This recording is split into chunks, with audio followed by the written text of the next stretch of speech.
When I was 11 years old and I just started secondary school in September 2011, I started having a lot of back pains which would usually last a couple of days, and taking Calpol usually took the pain away. When the pain continued a couple of times, we went to the doctor who said that it was probably because I was carrying heavy bags around the school and doing lots of sport, which I still do. This went on until November, and we had an x-ray and we were told that everything was fine. Our doctor just thought it was growing pains as I was 11 at the time. During December I had no problems and I was in India, but on the plane back from India, the pain all started again. This time the pain continued and every day got worse, and we kept going to the doctors and they kept on telling us that it was growing pains.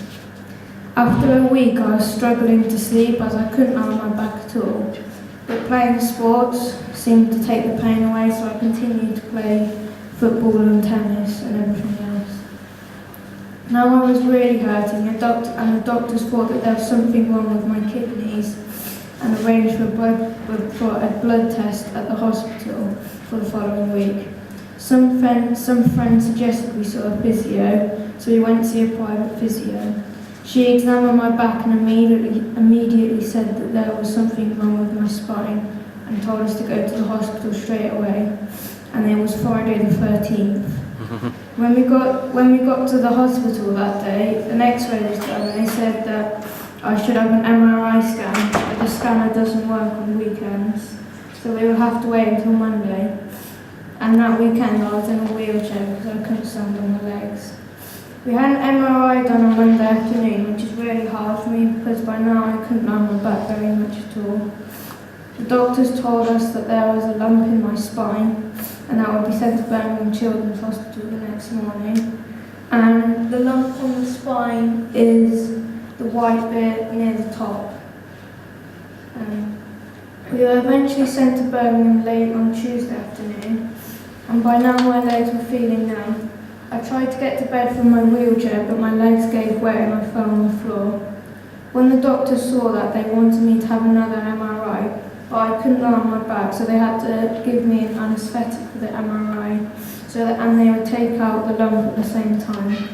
The surgeons told my parents that the lump was pressing on my spinal cord, and they would need to operate as quickly as possible, otherwise I would lose all feeling in my leg.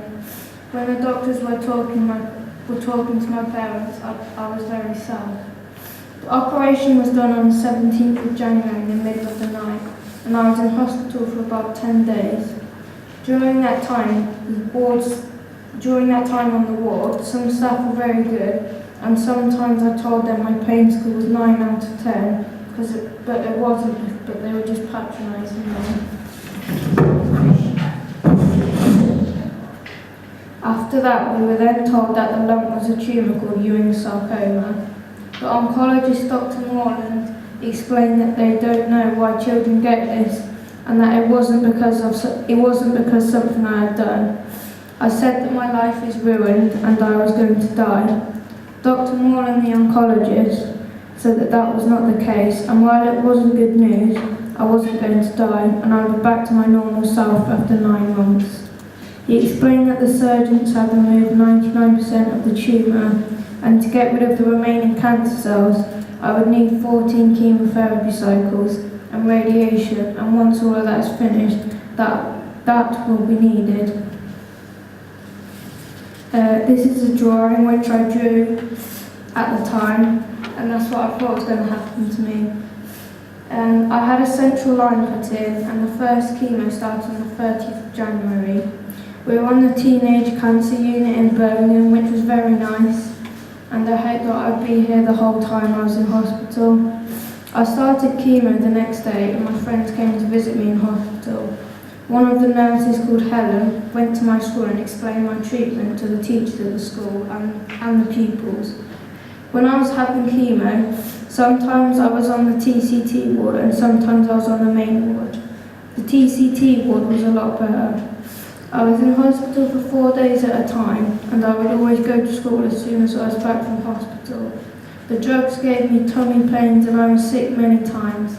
My body and jaw both ached at the same time. I didn't have much energy, but I was always glad to be back at school. My hair started to fall out after the second chemo, and I always used to get upset about that. Unfortunately, I had to go to hospital on my 12th birthday.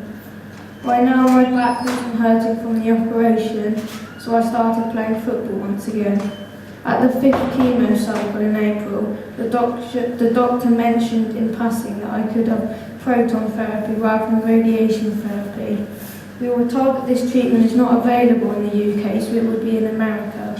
We started to look into this, and then at my next MRI scan, they thought that there was another tumour in my back, and so proton therapy would not happen. We got ready for radiotherapy. We continued with chemo, and 6 weeks later, we had another MRI scan which confirmed there was no tumour, so suddenly proton was back on. This was in June, and when we came to this conference last year, we were trying to find if anyone had more information, but not possible. We then had to wait a month before it was all definite, and we were told we were going to Oklahoma City for proton treatment, and to be ready in a week's time. Everything was rushed and the flights were long, and as soon as we arrived I had a fever and was admitted straight to hospital.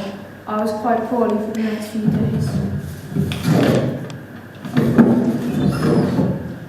We were looked after really well in Oklahoma, and all the staff at the centre were friendly and kind. First we stayed in an apartment for 1 week and then a hotel for the next 6 weeks.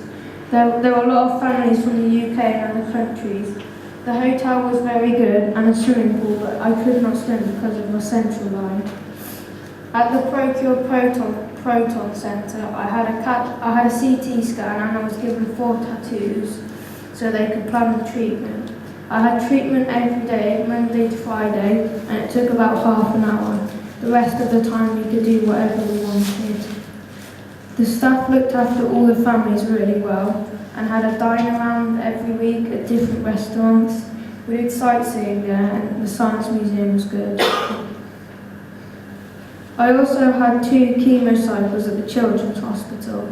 The nice thing was that we could go around the hospital even with my drip stand, so that was better. The proton therapy made my back very red and sore, and just before we were coming home I also had shingles. This took a week to clear up. At the Proton Centre they had a graduation when treatment was finished, and my graduation was two days before we came home. We had the last 4 chemo cycles back in Birmingham.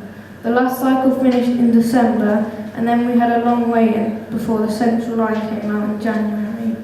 Now I have a chest ray every 6 weeks and an MRI scan every 3 months, which I still don't like having. During all this time, I missed not swimming, and we also had tickets for the Olympics that I couldn't go to because I was in America.